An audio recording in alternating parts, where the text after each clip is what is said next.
Hey all, this is 012Boku coming at you with another movie review in the spoiler zone. And I'm here to say that I am coming at you in the spoiler zone with a great film, or not film, but my first series. I said I would go live on a series with you guys and you would see what I was doing. And it was going to be this. It is an anime, and I am doing, bam, Fullmetal Alchemist Brotherhood. And I'm showing you the case for it, but I said I would do a episode by episode comparison. So I am doing Fullmetal Alchemist Brotherhood episode 1.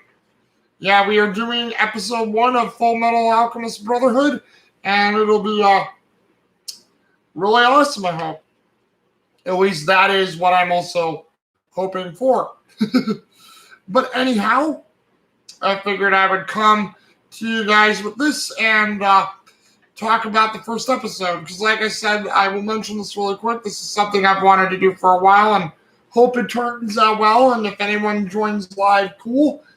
If not, you guys will see this live performance when you get around to it. But I hope at some point I may have more people within the chat to see my live stuff, because I'm just going to do it at random. I'm really not going to set up time, sort of like how I am.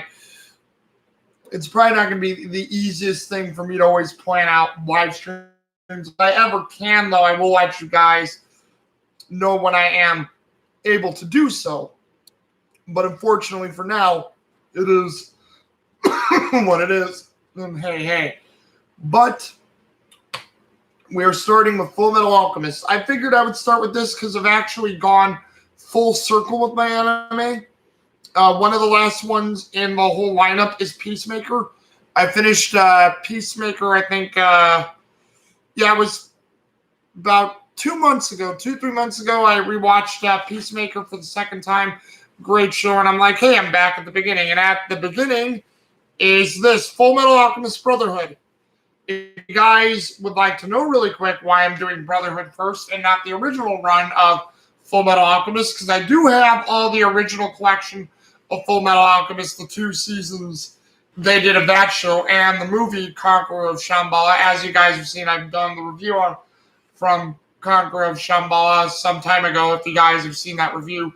And I will probably go through Conqueror of Shambhala as I do this, because any anime movie that pertains and connects, and what I'm going to do since I'm doing shows, I also do anime reviews for movies. When I have the chance, I will go through and do the anime reviews with you guys. I'll probably, well, actually, now that I think about it, yeah, I forgot sorry, I'm thinking right now. The Pokemon movies, which I'm currently watching, are the last ones in my lineup too, because I forgot I do the mainstream movies last in the lineup. Or is that true? No. No, that is, I'll have to think about that now, because now I'm thinking about it and thinking about it live. But, I mean, you guys are part of the fun with me here, so, hey. But anyway, so I don't get sidetracked thinking about what I want to do for future projects, which I probably will re-add my movie reviews to the live reviews, and hopefully I can get it done pretty quickly for you guys. But anyway, we will go ahead with this live review here. And the first episode of Fullmetal Alchemist not Conqueror of Shambhala, Brotherhood, is a prequel telling. It is a prequel telling right at the beginning before the Elric brothers head to Resin Bowl. There is an escaped former state alchemist who they said turned traitor named Isaac Mcdougall, played by Koichi Yamadera in Japanese, and then Brian Massey in English. And what he's trying to do is he's trying to set up a whole bunch of alchemic runes to or not alchemic runes, alchemic symbols to destroy Central, because he apparently knows the truth about what happened in was it Leor or no, Ishval. He knows the truth about what happened to Ishval, what the dogs in the village did, and anyone who goes along with it, he considers an enemy. So he plans to destroy Central with these alchemic symbols he's placed all over Central City near the military command center. And what we get is, while this is happening, we learn that Roy Mustang, still brilliantly played by Travis Willingham in English, and I believe the same thing in Japanese, Shinichiro Miki, is ordered by Fear Bradley, again played by Ed Blaylock in English, and also, well, actually, let me see, let me make sure I got it right. Where the heck are you? Oh yeah, yep. And Hidekatsu Shibata. I still believe those are all the original voices from the original showing of the show back in, I believe, the early 2000s is what it was, like 2003, 2004. So all the original characters. But Fear Bradley lets Roy Mustang know that he has to go and track down Mcdougall and stop him at any cost. He lets the Elric brothers also take charge of the mission to try to bring him down. They actually try to bring Mcdougall down, but Mcdougall, who is the freezer alchemist, or the freezing alchemist as they also call him, I think in Japanese, but I guess in English we call him the freezer alchemist. He uses his powers of steam and ice to evade them all, to get past the soldiers. He kills quite a few of them by drying up their bodies with the steam or causing them to explode, or killing them with ice chunks or icicle picks and whatnot. But he runs into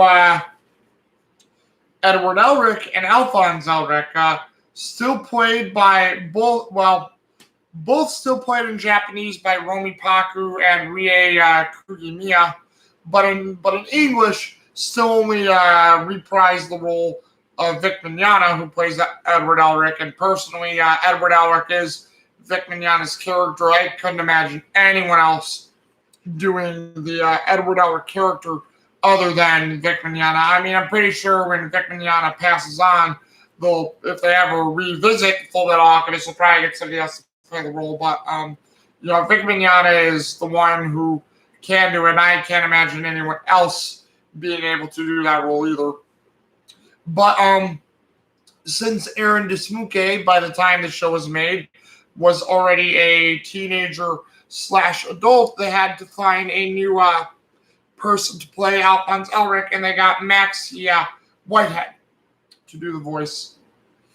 And, so they try to stop Mcdougall by fighting him, but Mcdougall's like creating steam and everything, and, I's trying to fight him, and he says, you guys are the Fullmetal Alchemists, and you're trying to stop me. And Edward and Alphonse eventually stop Mcdougall by sandwiching him with some stones from the wall that they transmuted. And Mcdougall gets arrested, but then he sees water in the alleyway as the soldiers were leading him away in handcuffs. And Mcdougall falls down, touches the water with the alchemic symbol on his hand, and he uses a huge steam explosion to kill some of the soldiers, wound the others, and escape. So unfortunately, not a great first mission for Alphonse and Edward Elric. So they have to go to the next day to try to track him down after they've spent the night at Maze Hughes' house, which Maze Hughes is still voiced by Keiji Fujiwara, as well as Sonny Strait in English. And Keiji Fujiwara is in Japanese. After they spent the night at Maze Hughes' house, they actually go on the hunt again. And this time, you have Mcdougall being chased down by Alex Louis Armstrong, still played by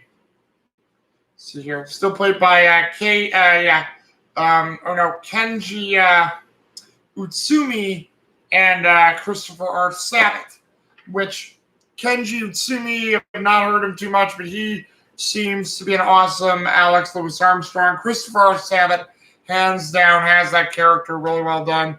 Great role for him. Again, to reprise. And, the Elrics and Armstrong are trying to fight off Mcdougall. And, they're getting the upper hand trying to stop him. But Mcdougall, from the river, creates this huge iceberg. And he also activated his alchemic symbols to send these huge ice wall sheets towards Central to freeze the Central Command area in the city over. And you have Roy Mustang, Alex Louis Armstrong, Edward Elric, Alphonse Elric, all trying to work together to stop this. Edward Elric and Alphonse Elric get into another fight with Mcdougall. Mcdougall actually calls out to them this time, and he basically says, oh wait, actually, sorry, I'm getting ahead of myself. He has a fight with the Elric brothers, and with the fight that he's having with the Elric brothers, he tries to attack Edward, and while Edward jumps back to evade Mcdougall reaches out his hand towards Alphonse, touches the armor helmet, and then all of a sudden steam blows off the helmet mask, and it goes flying. Alphonse still manages to try to get a kick up on Mcdougall. Mcdougall avoids it, and then Mcdougall sees the blood rune symbol inside, Alphonse's armor, and that's where Mcdougall's like, you guys, you created the ultimate sin. You broke the ultimate taboo. You tried to do human transmutation, and it failed. That sends Edward into a frenzy. He viciously attacks Mcdougall. Mcdougall actually gets hurt. They think they get him away from the water, that the ice walls are still, are not going to move without him, but unfortunately they see that the ice walls still move. Plus, as Mcdougall's bleeding, he uses the blood/water from his body to attack the Elrics, and, he actually gets 2 blood spikes right into Edward's shoulder, causing Edward to be a little injured, and, Mcdougall staggers away.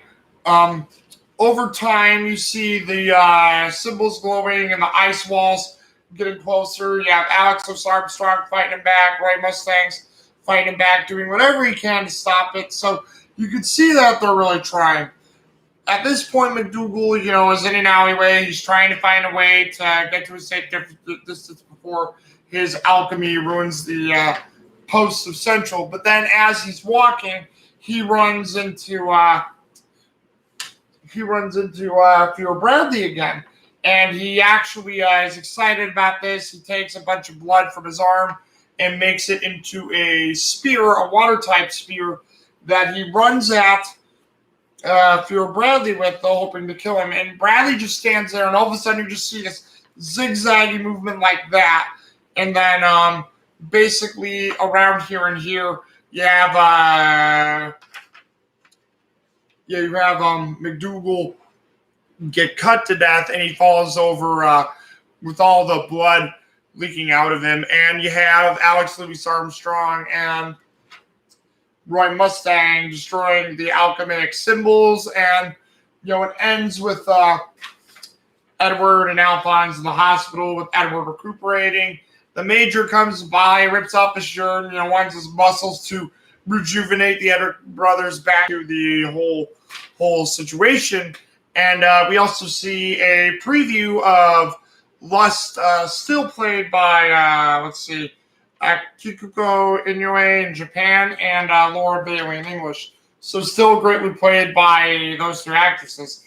You see Gluttony eating something dead, and Lust is in the tower of this church, basically, trying to get the next step of their plan. And they were talking about using Isaac Mcdougall for some nefarious purpose. Nobody knew exactly. And, that all just comes together like that at the end of the episode. Something sinister is very possibly on its way. And what I would say is for this first episode, for characters that stand out, Romy Paku, Vic Mignogna as Edward, both give a great story performance in Japanese and English. Both are really well done, know how to emit and, evict also as well. Emotion when you need to, because you don't want that much pent up, and when you know how to bring it, bam, it's good stuff. And then I would say number 2 is Isaac Mcdougall. Again, Koichi Yamadera and Brian Massey. Well done, you two. Well done indeed, because, the way you guys both played like the caring, sympathetic part, the crazy parts, the part where Mcdougall almost kills Bradley by running at him with his weapons, and it's a nutty world right now. But those two characters deserve a whole lot of credit. I also will say, as a Dark Horse favorite, I gotta give it to Roy Mustang, Shinichiro Miki, and Travis Willingham. Those guys really put in a great effort in wrestling, and they deserve a lot of credit too, regardless of certain things that you may think of those characters. And let's see. Overall, the prequel episode was really good. It added a new layer of stuff to make sure you didn't forget about the Banks and.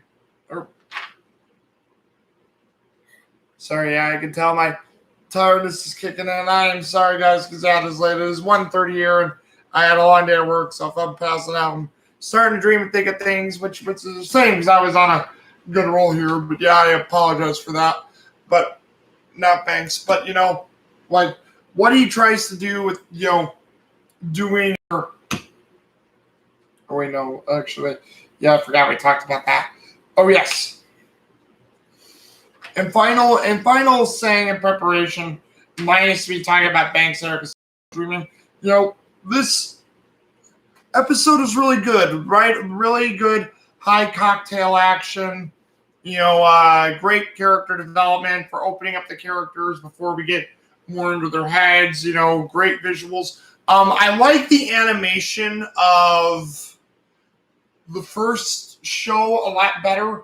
For those 2 seasons, the animation looked really good. And this one, it's like really polished, pale looking. Definitely more maybe to Hiromu Arikawa's writings and drawings, because she does both the art and story for the things she works on. So, I'd have to say it probably pays a lot of homage to Hiromu Arikawa. But I have to say, I liked how the original show looked. It was a bit more straightforward and not as, let's see, I don't think translucent is the word, but in fact, yeah, it's not translucent. But shoot, I just lost my train of thought. Sorry there, guys. Yeah, well, wrap it up, but if it's more of Hiromu Arakawa's art style, I would have to say, and also all the other weird stuff we've heard with other owners now getting into anime, starting to check on the fans and be a part of the fan base. But hey,